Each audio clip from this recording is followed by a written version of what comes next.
Salut les manches, j'espère que vous allez bien. Nouvelle vidéo sur Hearthstone.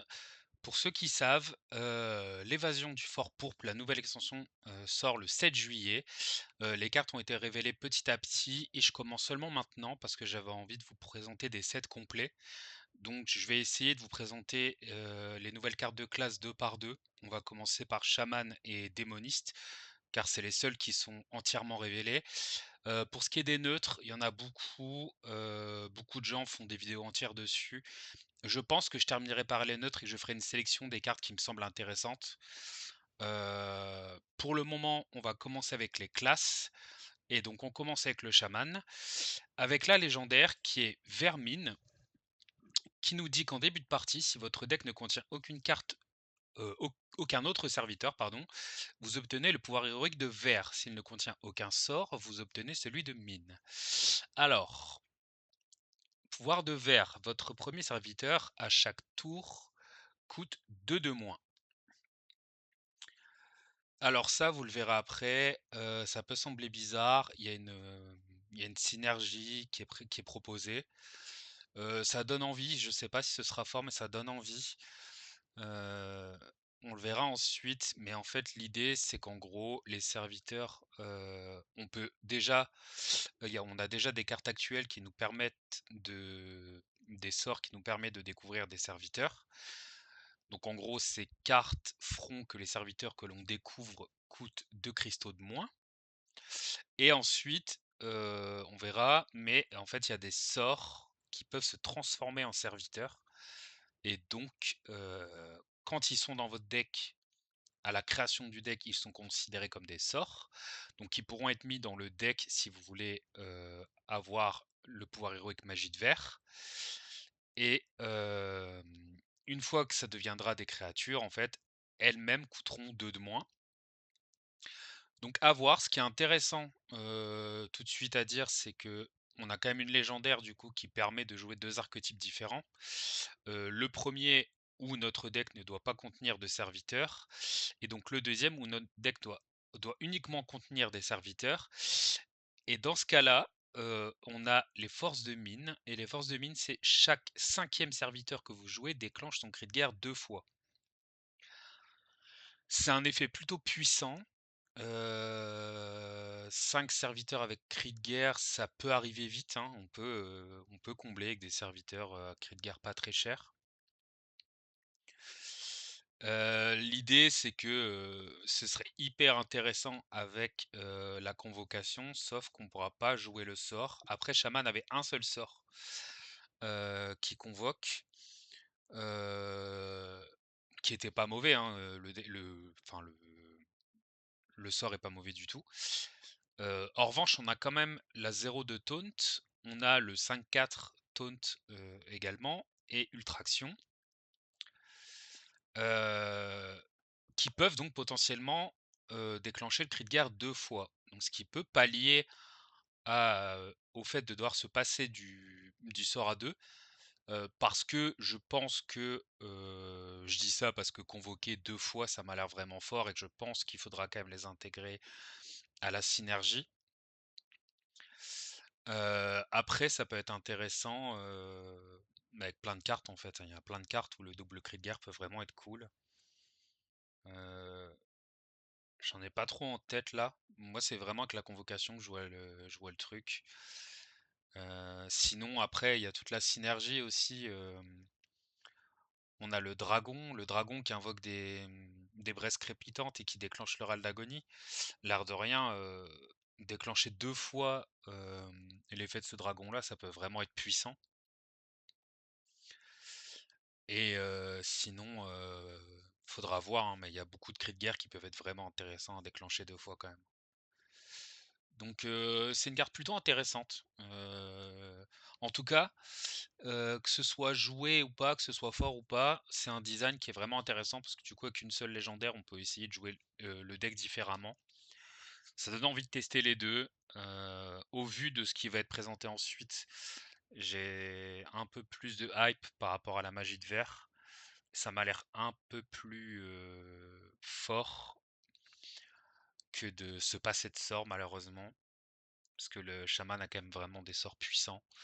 On verra, de toute façon on testera tout ça, mais la légendaire me plaît bien en tout cas. Donc ensuite on a la deuxième légendaire du chaman qui est une arme, qui est la petite frangine. Donc c'est une, 2 d'attaque pour 3 de durabilité. Elle coûte 4 cristaux et en cri de guerre, on choisit, une munition élémentaire, qui changera à chaque fois après avoir attaqué. Donc en fait, en cri de guerre, on va choisir, heu, une des 4 munitions possibles sur l'arme et ensuite quand on attaquera avec l'arme, on va choisir une autre munition. Les munitions, on a, celle-ci, qui est donc une munition de givre en fait, qui dit qu'une fois que notre héros a attaqué, ça gèle 2 adversaires aléatoires. Donc pas mauvais, ça permet quand même potentiellement de mettre 2 dégâts, donc de mettre 2 dégâts face ou de prendre un trade, peut-être sur une petite créa et du coup, de geler. Après, je sais pas comment, voir le truc parce que ça gèle les adversaires et je crois que j'aurais préféré que ça gèle que des serviteurs. Parce que si jamais on a envie de s'en sortir, que par exemple, je sais pas, on a une 0-2, une 2-2 et une 15-15 et qu'on tape dans la 2-2 et que ça gèle l'adversaire et la 0-2, bah, on a quand même perdu la partie. Néanmoins, c'est une bonne munition, elle est cool, mais je crois que ça aurait été mieux que ça puisse geler que les serviteurs, mais peut-être que je me trompe. Alors, une fois que votre héros a attaqué, inflige 1 point de dégâts à chaque adversaire. Ça semble pas grand-chose, mais couplé à d'autres spells, ça peut vraiment être intéressant.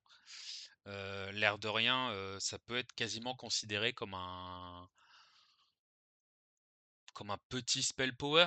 Je sais que par exemple, il y a des chamans qui jouent, la tempête de foudre en ce moment, bah, ça fait quand même un de plus sur la tempête de foudre, ça fait une tempête à 4. Hem, Tous les petits sorts qui infligent des dégâts en fait, ça va permettre quand même d'aller chercher pas mal de trucs, ces petits 1 de dégâts. Ce qui est intéressant, c'est que c'est chaque adversaire, donc l'adversaire prend 1 aussi. Hem, L'adversaire prend 1 aussi et surtout, ben, l'air de rien, ça veut dire que sur ce tour, elle peut taper à 3 sur un serviteur, en tuer d'autres. Ça peut être couplé, par exemple, même si c'est pas trop joué, ça peut être couplé à la métamorphose. Je sais que ça s'appelle plus comme ça, mais j'ai oublié le nom, désolé. Mais ça peut être couplé à la métamorphose du chaman, parce que ça fait une grenouille 0-1, donc ça peut prendre le kill instantané. C'est intéressant. La quatrième munition, une fois que votre héros ou héroïne a attaqué, invoque un serviteur aléatoire coûtant 3 cristaux et lui confère provocation. Ça j'aime beaucoup. Pour le coup, bah, c'est quasi gratuit, c'est-à-dire qu'en fait, vous tapez avec l'arme. Après bon, il y a peut-être des serviteurs à 3 cristaux un peu problématiques, mais déjà l'hospice funeste il est pas dedans. Après faut voir. Mais le fait que ça lui confère provocation, c'est un bon effet de tempo je trouve. Surtout que, par exemple, typiquement, couplé à des cartes de convocation, ça peut vous faire un taunt en fait qui protège les rejetons de la convocation et donc, en plus d'avoir un taunt qui aura, plus d'attaque quoi. C'est hyper intéressant je trouve justement avec cette synergie et une fois qu'elle a attaqué, cette fois-ci, vous obtenez un serviteur aléatoire avec cri de guerre, il coûte 2 de moins. Alors ça, c'est quand même celle qui me plaît le moins. Pour le coup, ouais. En fait, l'arme, je la trouve intéressante, elle est plutôt flexible. Le seul truc, c'est qu'il y a 2 trucs qui m'embêtent, c'est que sur la munition pardon, je perds mes mots, hein. Sur la munition de givre, c'est dommage pour moi que ce soit des adversaires et pas que des serviteurs, parce que ça aurait permis de pouvoir push, face et de continuer et de gérer le board. Là, en fait, à tout moment, on veut gérer des créas et ça gèle l'adversaire et il y a plein de classes où ça changera rien d'avoir gelé l'adversaire et là, ce qui est dommage, c'est que ce soit pas au moins un serviteur chaman. C'est-à-dire que là, c'est un serviteur aléatoire avec cri de guerre, donc ça peut être tout et n'importe quoi. Donc je pense que, j'avoue que je me suis pas renseigné. Donc n'hésitez pas à me dire dans les commentaires si c'est le cas. Je pense que les munitions sont utilisables qu'une seule fois. Je pense qu'on n'utilisera quasiment jamais celle-là. J'en suis assez certain, ça me semble compliqué en tout cas. Après, l'air de rien, si vous jouez ça si vous jouez ça avec ça, sans sort, vous obtenez un serviteur, qui va coûter 4 de moins du coup. Mais c'est tout et n'importe quoi, ça peut vraiment être une carte qui sert à rien, quoi. Ouais. Dommage que ce soit pas, serviteur chaman pour le coup. Ça, je pense qu'on ne prendra quasiment jamais. Ça, oui, parce que l'air de rien, c'est pas déconnant. Il y a plein de moments où on arrivera peut-être à prendre des trades. Il y a juste geler ce qu'on a envie de geler, mais du coup, faut partir du principe plutôt que ça va geler un serviteur du coup. Hem Ça, je la trouve très intéressante. Ça, pour moi, c'est la meilleure, même si elle est un peu random. En fait, tout est un peu random, sauf celle-là, en fait, mais qui est un peu moins puissante, mais celle-là, elle est vraiment cool. Mais du coup, pour moi, celle-là, elle est vraiment intéressante. Pour moi, les 2 plus intéressantes, ça va quand même être les 2 premières, je dirais. Ah, je sais pas.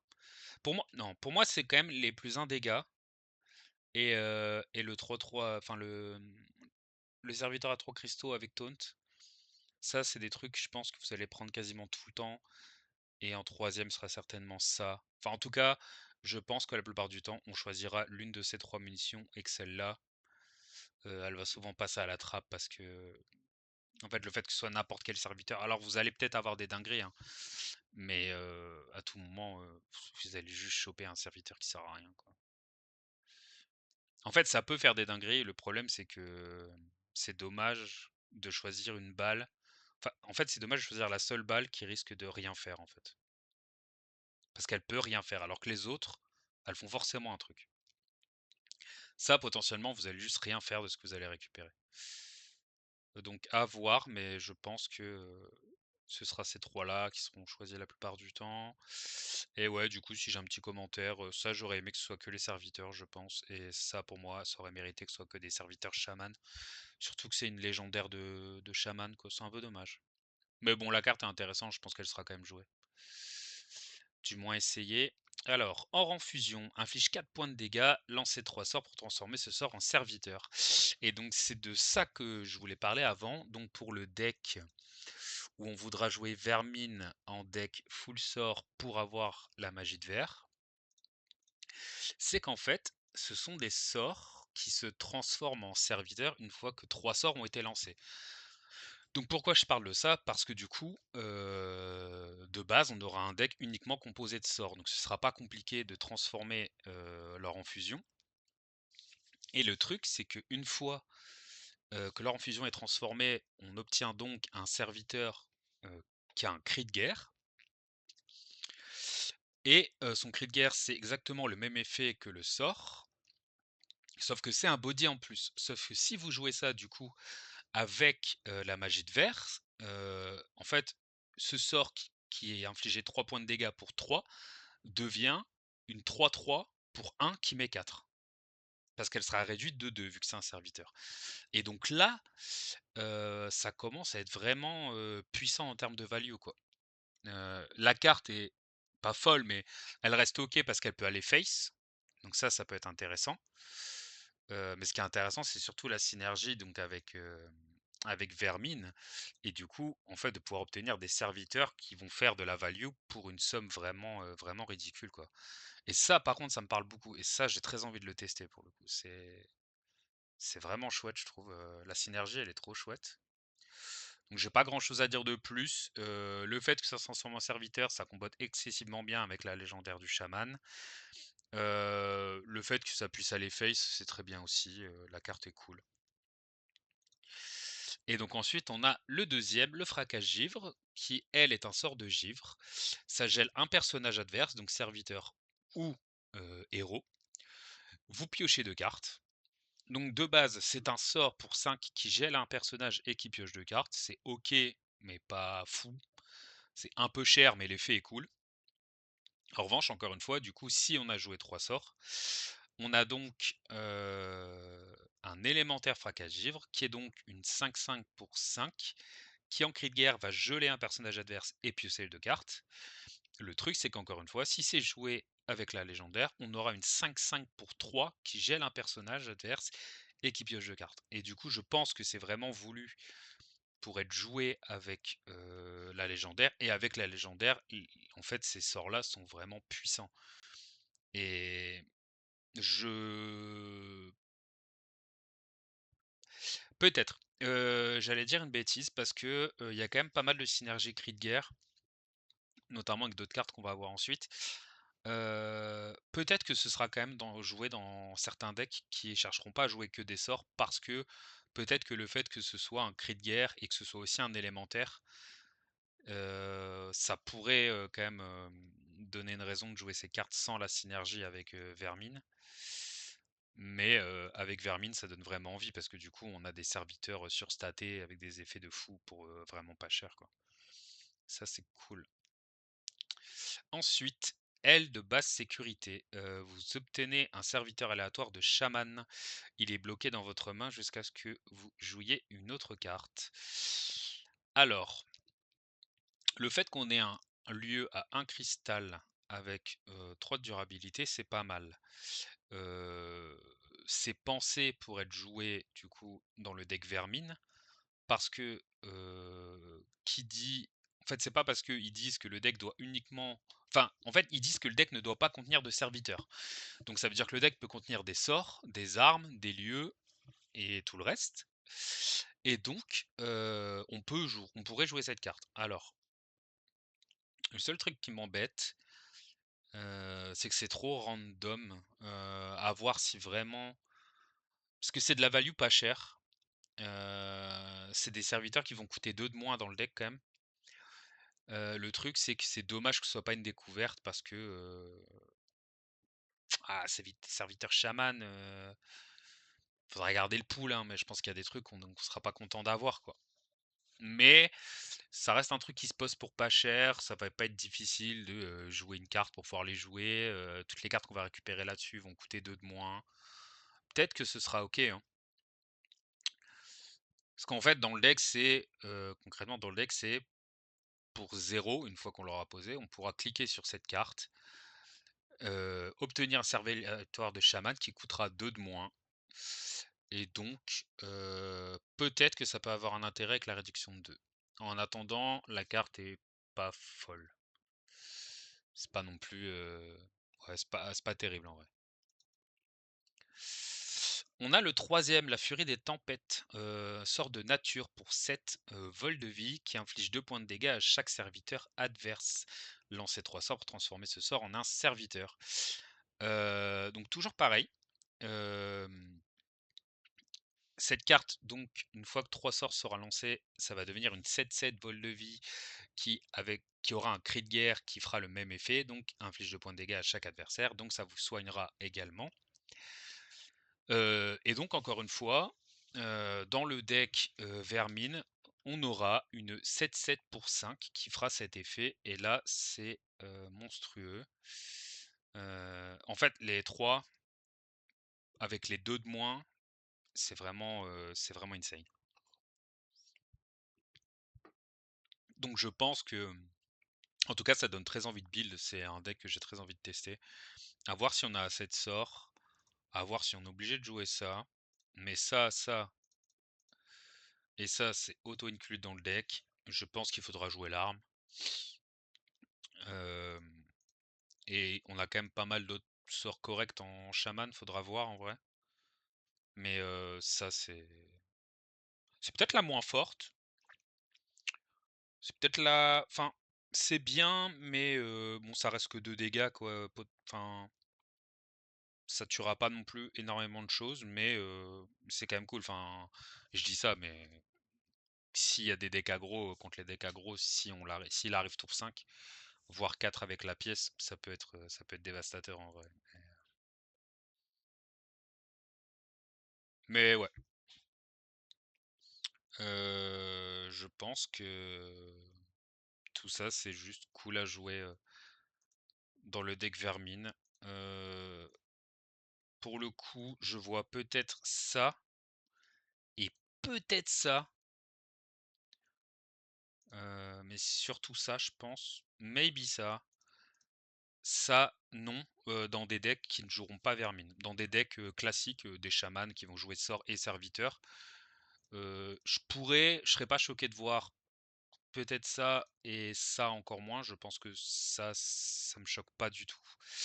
En revanche, ça commence à faire un peu cher. Un sort qui met juste 2 pour 7, je pense que, mis à part, si on peut avoir une 7-7 pour 5, on jouera pas cette carte en fait.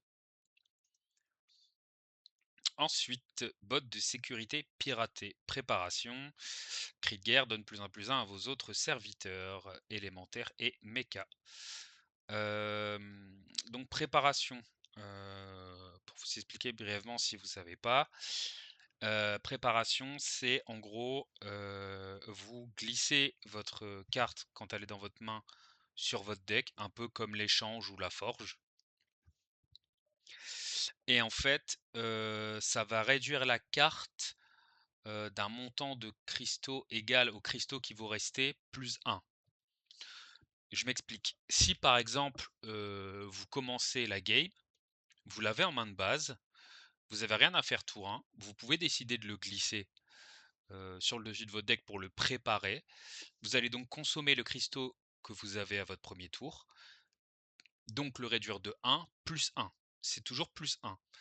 Donc ce sera déjà une 3-3 pour 2. Et donc, par contre, ça consomme pas la totalité de vos cristaux. Si par exemple, vous faites ça à un moment où vous avez 10 cristaux, ça va le réduire de 4, ça va vous enlever 4 cristaux et c'est tout. Ça le réduira du max, ça va pas tout vous consommer.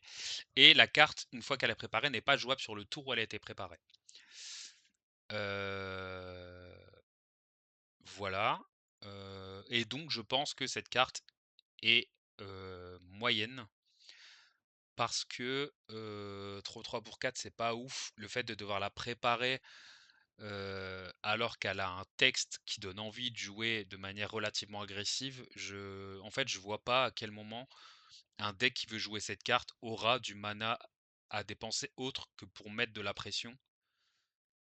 Et donc je pense que cette carte est malheureusement mauvaise. Encore une fois, je peux me tromper, mais j'y crois pas trop. Pour le coup, la mécanique de préparation, elle est hyper intéressante sur plein de cartes. Mais en fait, sur ce type de cartes, qui veulent enfin, qu'on a envie de jouer dans des decks aggro, heu, je l'imagine pas trop.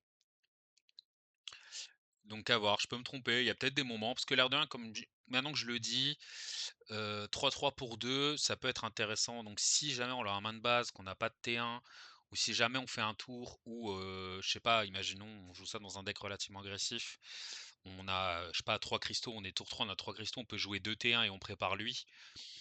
Avoir une 3-3 pour 2 qui peut arriver à un moment, c'est bien, mais sur le principe, c'est un peu anti-synergique, la préparation avec ce type d'effet. Il aurait mieux fallu qu'elle coûte juste le prix qu'elle devrait coûter, donc j'imagine 3-3 pour 3, pour pas que ce soit trop fort. Mais ouais, du coup, je suis pas hyper convaincu de la carte et je suis pas sûr qu'on la verra. Alors lui, par contre, le sbire de Galagio, 1-3 élémentaire. Une fois que vous avez joué un serviteur avec cri de guerre, lui donne +1/+1. Donc donne +1/+1 au serviteur avec cri de guerre que vous avez joué. Pour moi, c'est juste une bonne carte. Elle rentre dans plein d'archétypes, même si Shaman n'en a pas un milliard, mais il y en aura peut-être des nouveaux. Mais rien que dans l'archétype actuel de Shaman Convocation, on joue déjà la 1-3 élémentaire qui gagne +1/+1 quand on joue un élémentaire. C'est lui-même un élémentaire. La 0-2 Convocation, il est élémentaire, il a un cri de guerre. Toutes les cartes convocation ont cri de guerre. La 2-3 qui pioche après un sort de nature, elle a un cri de guerre. Enfin, il y a tellement de bons cris de guerre qui sont déjà joués que je pense juste que la carte, en fait, elle va juste rentrer dans les decks déjà existants parce que ça booste l'élémentaire 1-3 qu'on a déjà, ça va booster les cris de guerre qu'on joue déjà, même la grenouille, ça veut dire que tour 1, on pourrait jouer lui et poser la grenouille, on aurait déjà une grenouille 1-2 direct. Non, franchement, cette carte, elle est top, hein. y a pas grand-chose à dire dessus, mmh, faut juste jouer cette carte, en fait, si on veut jouer chaman, je pense, hein. Sauf dans le chaman full sort, bien sûr. Ensuite, maréchal ensorceleur, 6-6 pour 6, vous obtenez un sort aléatoire coûtant 5 cristaux ou plus. Il en coûte 5 de moins si votre deck ne contenait pas de sort au départ. Bah, j'aime pas. C'est pensé pour être joué, avec, la deuxième partie de Vermine, hein, donc la force de mine, qui dit que donc si on a un deck uniquement composé de serviteurs, le cinquième cri de guerre se déclenche 2 fois. Donc à la rigueur, avoir une 6-6 pour 6 qui fait 2 fois, vous obtenez un sort qui coûte 5 ou plus et il coûte 5 de moins, ça peut être intéressant. Mais ce qui m'embête, c'est que actuellement dans Shaman, faudrait que j'aille voir, mais dans les sorts à 5, j'ai l'impression que c'est beaucoup de gestion et que du coup, c'est un peu bizarre de juste se dire: «OK, on n'a pas de sort, donc on va mettre une 6-6 pour 6 qui potentiellement va juste détruire notre board». Faudra aller voir ce qu'il y a, mais je suis pas convaincu. Ce qui est En plus, c'est un sort aléatoire, ça se trouve, c'est même pas que chaman et dans ce cas-là, c'est vraiment, en fait, j'aime pas les cartes comme ça, genre, ça peut te donner tout et n'importe quoi et à partir du moment où t'es pas convaincu en fait, il y a des cartes où elles ont des effets aléatoires et quoi qu'il se passe, c'est bien. Comme Vanessa Van Cleef, on sait pas quel cri de guerre on va avoir, mais en fait, la value, elle est trop monstrueuse. Là, pour le coup, il y a juste des moments où la carte, elle va brick et vous allez juste avoir le seum de l'avoir mis dans votre deck. Donc j'aime pas du tout. Je pense même que si on joue un deck entièrement composé de serviteurs pour avoir le deuxième pouvoir héroïque de Vermine, on jouera pas cette carte. J'aime pas du tout.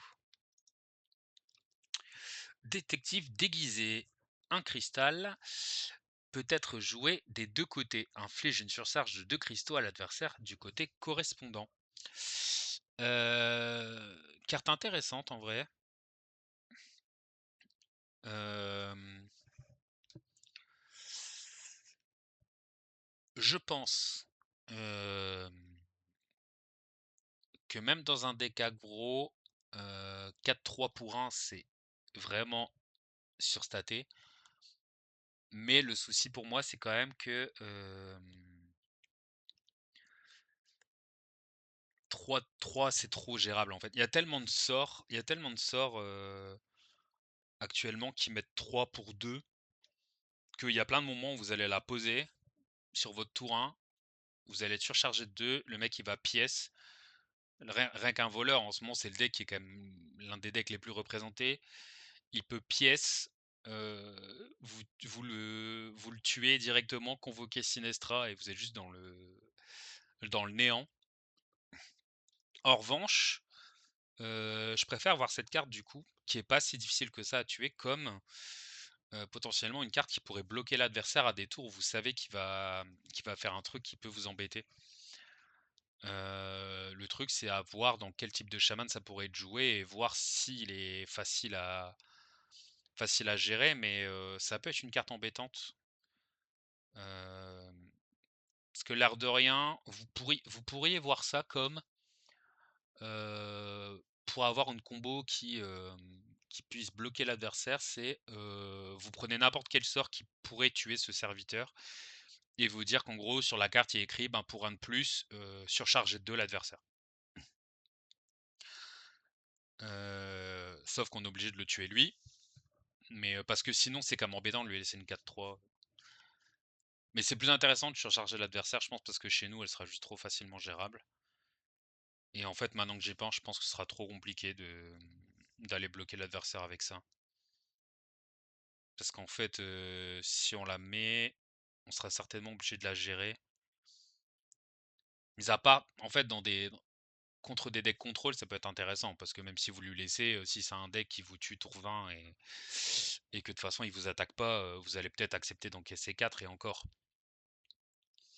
En fait, je pense que la carte est pas bonne, mais on pourrait garder un œil dessus, ça pourrait être intéressant. Il y a peut-être des choses que je vois pas, mais globalement la carte est moyenne. Je vais pas m'attarder là-dessus.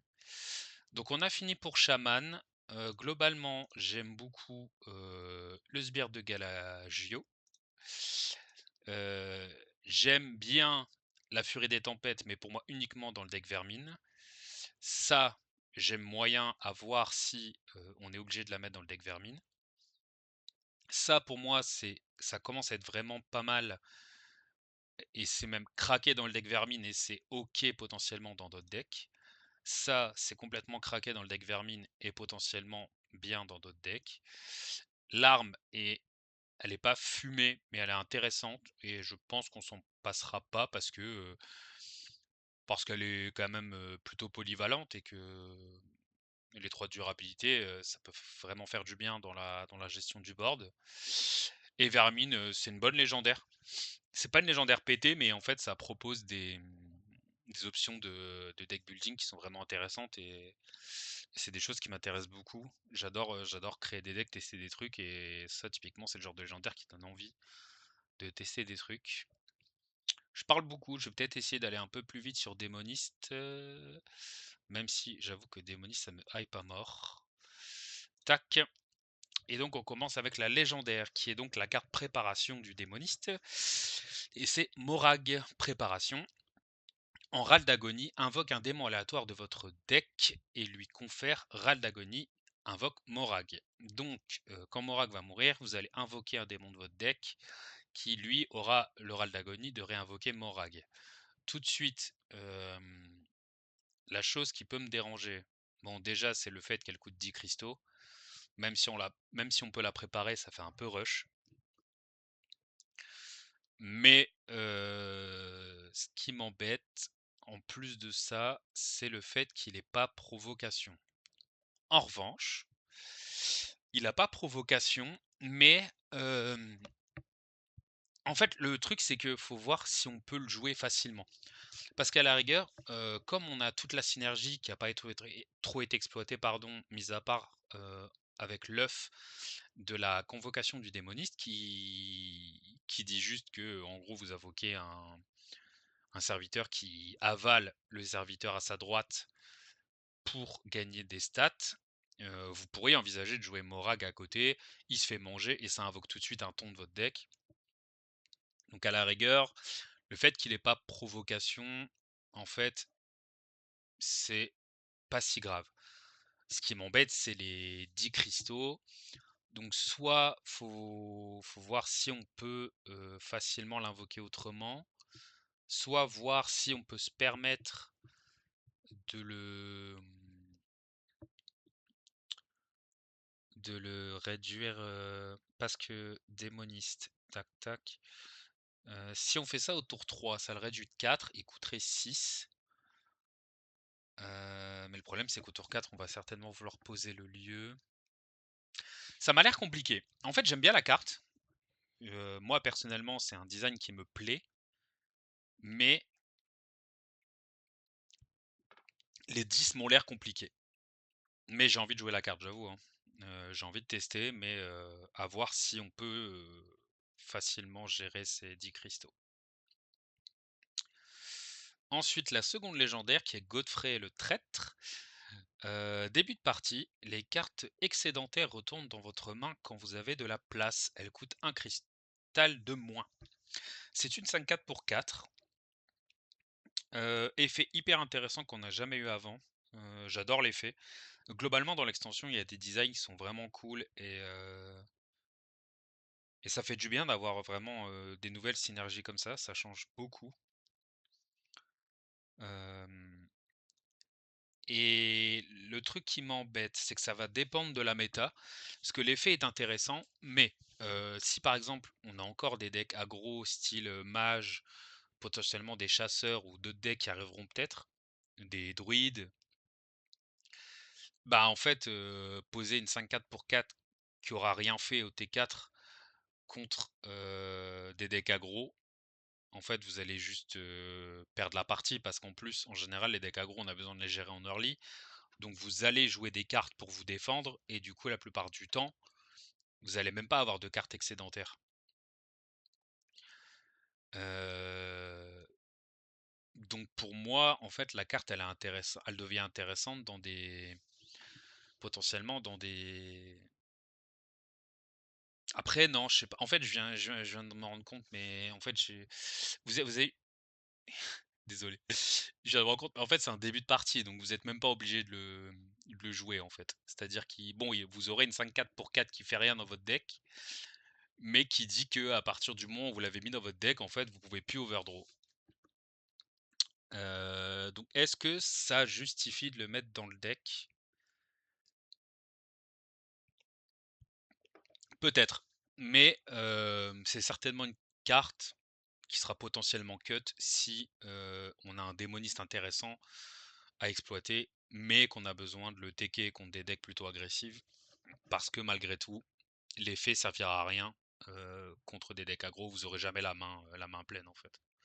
Vous allez avoir besoin de vous défendre, vous allez jouer des cartes donc et l'effet est grave cool. Le fait que ce soit en début de partie, du coup, c'est gratuit, vous le mettez dans votre deck, vous avez plus d'overdraw. Mais sinon la carte en elle-même est pas bonne, mais vous êtes pas obligé de la jouer en fait. Faut juste la mettre dans votre deck. Donc faut voir. C'est un mort-vivant, c'est pas mal. C'est pas un démon, on verra pourquoi, mais. Enfin, en fait on sait déjà, ça veut dire qu'on peut pas l'invoquer avec Morag. Donc ça c'est plutôt une bonne nouvelle. Donc à voir, la carte donne envie d'être essayée, c'est plutôt cool. Oui, j'ai su aussi, important, les cartes excédentaires qui retournent dans notre main une fois qu'on a de la place, en fait, elles arrivent pas forcément dans l'ordre. C'est-à-dire que si ça vous est arrivé 3 fois, vous n'allez pas forcément, en premier temps, récupérer la carte que vous avez overdraw en premier. C'est l'une de ces 3 cartes. En fait, les cartes que vous allez overdraw, elles vont se mettre dans un pool et en fait, une fois que vous allez avoir de la place, l'une de ces cartes de ce pool reviendra dans votre main.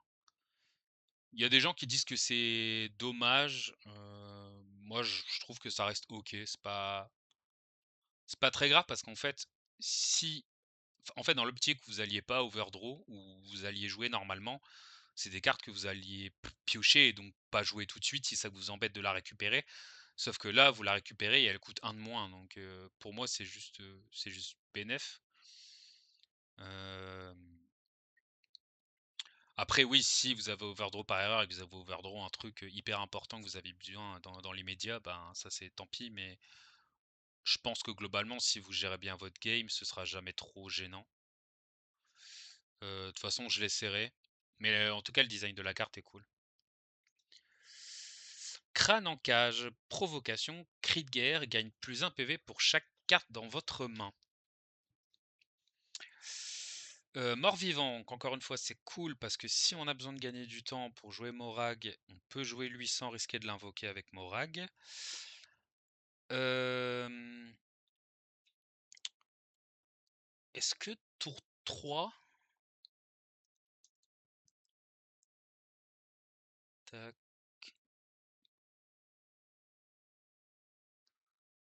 Ouais, ça nécessite quand même de rien faire. En fait, ce qu'il y a, c'est que j'ai l'impression que en 2026, le Hearthstone 2026, en fait, on peut pas jouer entre guillemets un serviteur qui a juste provocation et qui, j'ai l'impression qu'il sera jamais énorme et que globalement il sera, je sais pas trop. Ah, il sera quoi? En général, il sera, si vous le jouez tour 3, il sera 3-4, 3-5.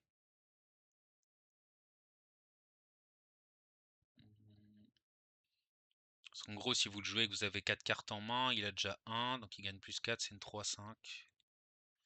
Hein, ouais. C'est peut-être pas mal en vrai. C'est peut-être un bon taunt.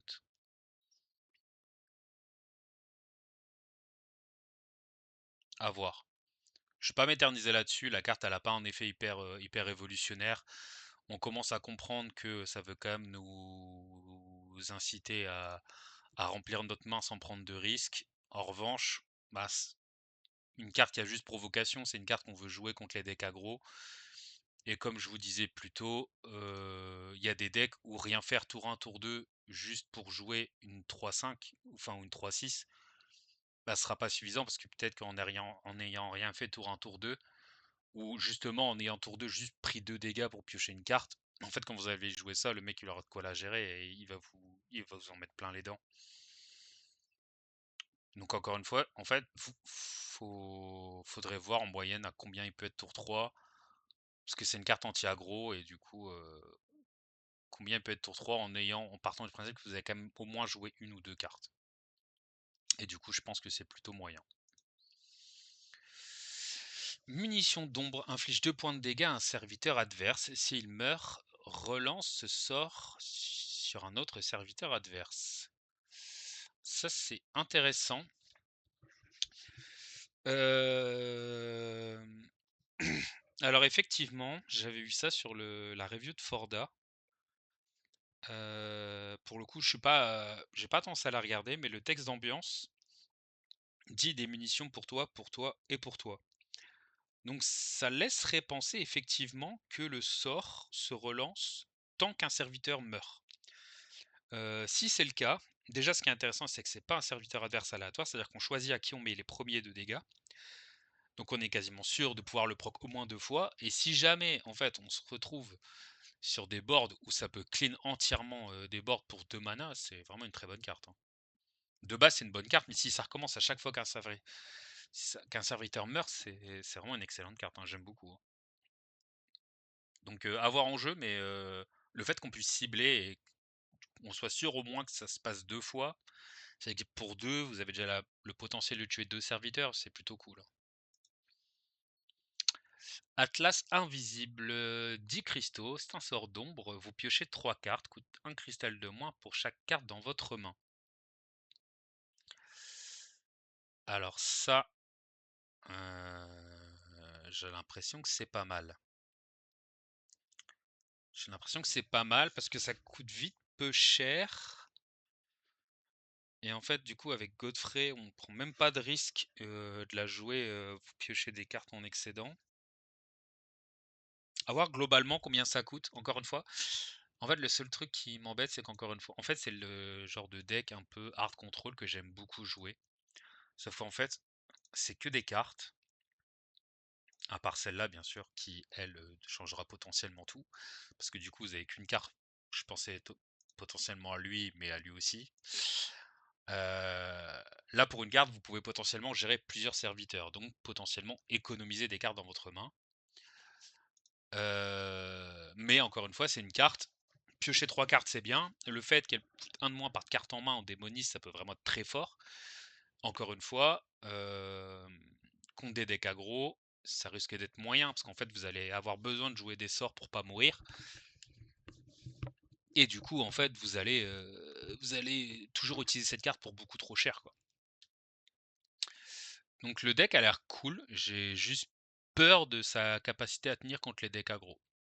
Mais faudra voir.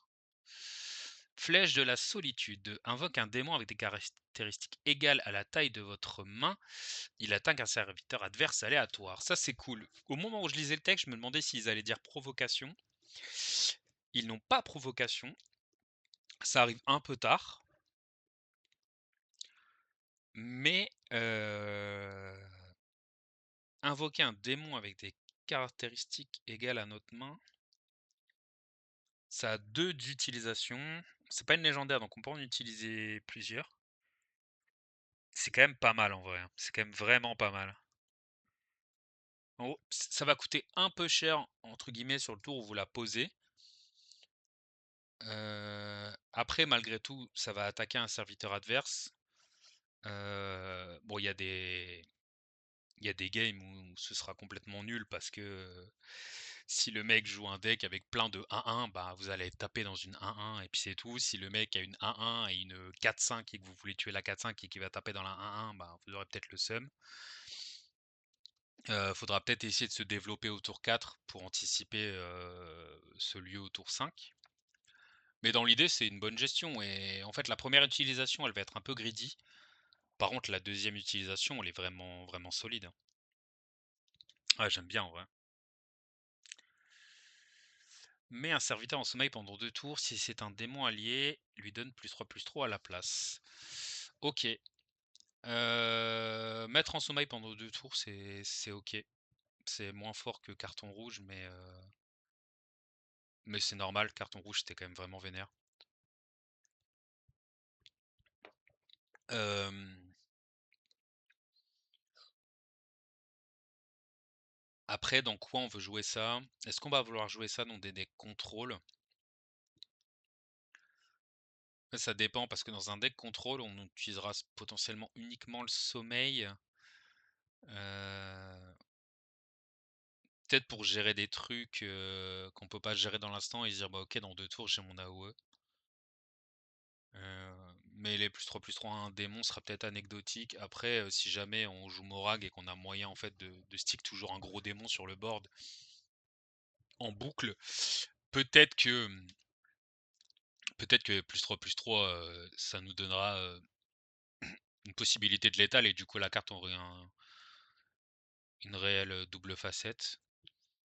Je sais pas trop quoi dire. Je pense que la carte est plutôt bonne, heu, mais c'est pas non plus, révolutionnaire, c'est pas non plus un truc de fou, je pense. Mais la carte est cool en vrai et je pense qu'on la verra jouer.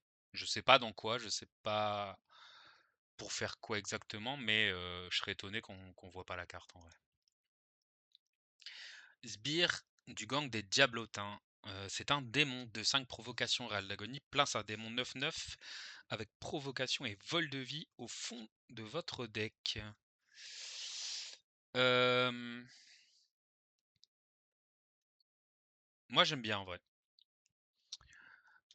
J'aime bien parce que du coup c'est un double démon parce que, si on revient vite fait sur notre cher ami, heu, il invoque un démon aléatoire de notre deck et lui confère Râle d'agonie, invoque Morag. OK.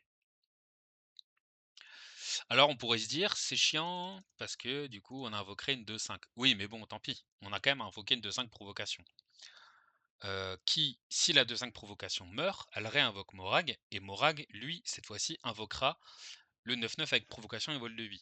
En fait, ce qui est intéressant, c'est que c'est un double démon, on peut le jouer x2, donc en fait en 2 cartes on a 4 démons, et donc ça permet potentiellement d'avoir juste ces démons-là, de pas trop abuser avec des démons moyens, et de se dire, bah en fait, déjà avec ces deux-là, ça peut cycler, en fait ça va cycler votre deck, juste avec lui et Morag, en fait ça peut cycler. Juste, bah, comment on arrive à invoquer Morag rapidement, parce que lui, ok, il arrive tour 3 voire tour 2 avec la pièce, 2/5 ça bloque un peu, il manque un d'attaque, mais et potentiellement, bah, du coup, si on veut jouer ça en gestion, il y a des tours où peut-être que, s'il est pas géré ou sur un tour 5, vous allez jouer une 2/5 taunt et lui donner +3/+3 et là vous avez une 5/8 pour 3, c'est plus la même histoire, quoi. Donc cette carte, je la trouve vraiment intéressante avec Morag, en vrai, je pense. Je pense que c'est une carte qui est pensée pour Morag, mais le fait que potentiellement, x2, ce soit 4 démons juste en 2 cartes et qu'en 4 démons, ça permet quand même de faire un beau cycle avec Morag, ça me plaît bien. J'aime bien la carte en vrai. Moi, je la trouve cool. Annihilation coûte 9, détruit tous les serviteurs, invoque n'importe quel démon parmi les 3 cartes du fond de votre deck. OK. Donc pour 9, tu as un Rasboard et du coup, c'est voulu pour invoquer une 9/9 provocation vol de vie. Ça me semble trop lent malheureusement. J'ai l'impression que ça va être trop lent. Hem,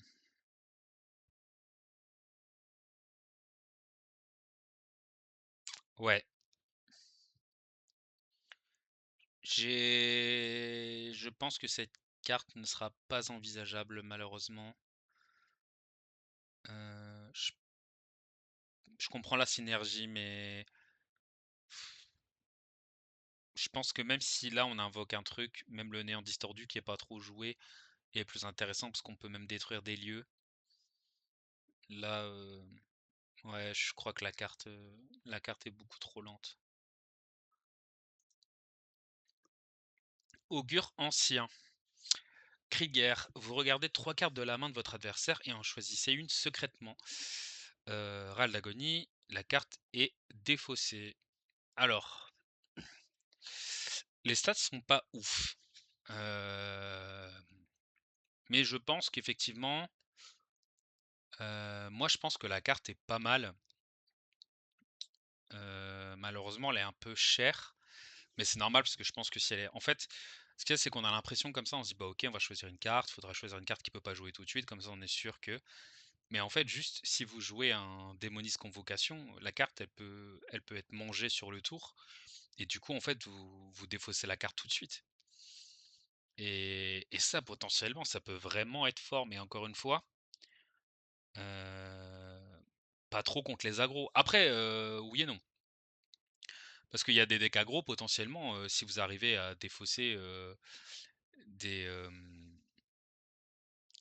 comment ils s'appellent? Ombre Croc, des Ombre Croc ou tous ces trucs-là, qui auraient pu arriver et qui des fois plient les games instantanément, vous êtes bien, quoi. Et ouais, je, je dis pas que la carte est excellente, mais j'aime bien en vrai. Parce que je trouve que effectivement elle est un peu chère, mais vraiment déjà c'est pas un démon encore une fois et mais je trouve juste que dans la mécanique convocation, c'est, en gros pour 4 ben, vous allez, déjà l'avaler, donc vous allez avoir un serviteur qui va gonfler, mais surtout en gros, vous jetez une carte de la main de votre adversaire quoi et ça peut vraiment être monstrueux, hein. Ouais, j'aime bien, ouais. J'aime beaucoup. Je sais pas si on la jouera forcément, ça dépendra peut-être. Mais en fait, j'ai l'impression que moi en fait, ce que j'aime bien dans ce truc d'Ewin, c'est que déjà, il est pas mal pensé pour être contrôle et c'est des synergies, que j'aime bien. Moi, je suis un joueur plutôt contrôle et en plus, j'ai l'impression que on était un peu obligé et moi, je trouvais ça dommage, en fait, de jouer, démoniste avec l'œuf, enfin démoniste convocation avec l'œuf et là, j'ai l'impression qu'on a, heu, une nouvelle, substance, un nouvel apport pour jouer démoniste convocation différemment. Parce que ça, avec convocation, c'est chouette. Ça, avec convocation, bon, à la rigueur, le fait qu'il meure et qu'on mette le démon en dessous, c'est pas ouf, mais c'est quand même un râle d'agonie, quoi. Ça, non. Ça, potentiellement, hein, l'air de rien, bon, c'est anecdotique, mais si le démon que vous invoquez, il prend un value trade et je sais pas, je vais dire une bêtise, vous invoquez 9-9, il tue une 8-8, il a 1 PV, ben, derrière vous le mangez, quoi. Hem, Puis l'air de rien, le sort convocation vraiment fort du démoniste, c'est le lieu à 4 qui pioche une carte et du coup, ça remplit votre main et du coup, ouais, aussi, convocation, je le pense carrément, en fait, avec le Morag, en fait. Faut juste voir si on arrive facilement à lui enlever ses 10, hein. Si on regarde un peu ensemble, attendez. J'avais pas prévu de faire ça, mais carte standard. Si je vais un peu. Ouais, il y en a quand même pas mal. Alors, aile de mort, ouais. Ça, potentiellement, hein, ça pourrait être intéressant. Il y a lui.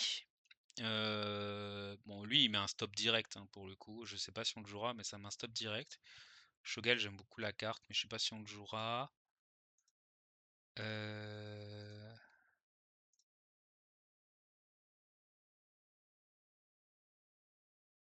Invoque un démon aléatoire de votre main et de votre deck. Pour le coup, avec des bons démons, c'est pas mal ça. Euh, non, ça l'ajoute dans notre main. Ça, potentiellement, on le verra peut-être avec un nouveau lieu qui nous permet de. Vous le verrez quand je présenterai les neutres, on a un nouveau lieu neutre qui est vraiment top, qui invoque des 5-5 provocations en défaussant une carte de notre main. Donc avec lui, ça pourrait être marrant. Parce qu'en fait, ça pourrait permettre d'invoquer des copies de Morag pour moins cher, parce que du coup, si elle invoque tour 7 et qu'on défausse Morag, ben, on aura payé 7 globalement. Après. OK. Ça aussi, on pourrait l'envisager, hein. Si on joue pas beaucoup de serviteurs, l'air de rien, on pourrait se dire: «Bah, en fait, si on scinde le petit diablotin, c'est juste qu'on met plus de démons dans notre deck et donc ça va augmenter, le cycle de Morag et si on scinde Morag et ben, il va coûter beaucoup moins cher et on aura 2 Morag par invocation». Heu, bon, ça me c'est un peu lent quand même comme synergie, hein, je le conçois, mais ça, ouais, tac, donc le lieu qui est quand même vraiment fort, hein. Vous piochez des cartes, vous remplissez votre main, ça peut manger des trucs. Heu, nanana. Ouais et après il y a finalement il y a pas tant de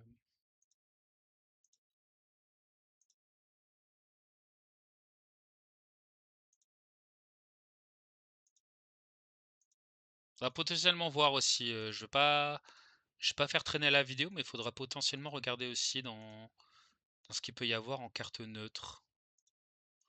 Mais en tout cas, la synergie me plaît énormément et c'est un deck que j'ai vraiment envie de tester les 2 que ce soit chaman ou démoniste en vrai, j'aime beaucoup. J'aime beaucoup, beaucoup, donc hâte de pouvoir tester tout ça. Hâte de pouvoir vous présenter les autres. Pour l'instant, c'est les 2 sets, qui sont complets. Je préfère attendre que les autres soient complets pour vraiment vous montrer, toutes les cartes de classe, d'un coup. Donc une fois que 2 nouvelles classes seront finies, je vous les présenterai et on fera ça jusqu'à arriver aux neutres et les neutres, je vous ferai juste une sélection parce que sinon, déjà je me rends compte que je suis dans une heure d'analyse pour 2 classes. J'ai peut-être beaucoup parlé, mais en vrai je suis hypé et j'adore parler des synergies et tout. Mais les 2 classes sont trop cool, ça donne grave envie de tester. Je sais pas si les 2 sont présentes dans la méta, mais en tout cas le jour de la sortie, c'est des trucs que j'ai grave envie d'essayer. Malheureusement, je me tâte parce que du coup le 7, je rentre de vacances et j'ai un tournoi Pokémon le soir et je suis à 2 doigts, parce que je suis trop hypé de faire une nocturne, pour jouer le soir, en fait. Donc on verra, on se tiendra au jeu de toute façon. Mais ouais, je suis à 2 doigts de faire ça parce que l'extension me hype de ouf. En fait, il y a plein de synergies vraiment nouvelles, des cartes qui font des nouveaux trucs et je trouve ça vraiment trop chouette. Donc on verra tout ça. J'espère que la vidéo vous a plu. N'hésitez pas, vous, à me dire ce que vous pensez des cartes, dans les commentaires, à me dire si, j'ai oublié des trucs, si, j'ai mal dit des effets. On est là pour discuter. En tout cas, moi, je suis très hypé par ça. On se reverra du coup pour un nouvel épisode sur les prochaines classes. En attendant, prenez soin de vous et je vous dis à bientôt.